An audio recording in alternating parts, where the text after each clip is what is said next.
এরপর দিয়ে দিচ্ছি আদা, কাঁচা লঙ্কা।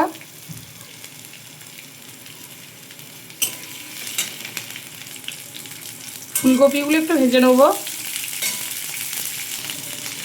এরপর আমি গাজর আর ক্যাপসিকামটা অ্যাড করে দিলাম, আর দিয়ে দেবো এতে একটুখানি লবণ।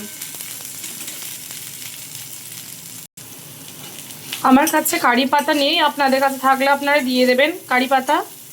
আর সর্ষে একটু ভালো লাগবে, তবে সর্ষে আমার কাছে আছে, আমি দিইনি, খুব একটা আমার পছন্দ নয় তাই আমি দিইনি। আমি চিড়ে আর কিশমিশটা একটু অ্যাড করে দিয়েছি, আর দিয়ে দেবো এখানে একটু চিনি। আপনারা পছন্দ হলে দিতে পারেন, তা নাহলে স্কিপ করে যেতে পারেন।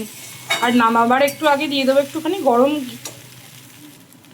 গরম মশলা, বলে ফেলছিলাম, আসলে গরম মশলা নয়, দিয়ে দেবো একটুখানি ঘি। এটা হচ্ছে ফাইনাল লুক। আপনারা কিন্তু গরম মশলা দিয়ে ফেলবেন না, ঘি দেবেন, আমি ভুল করে বলে ফেলেছিলাম এটা।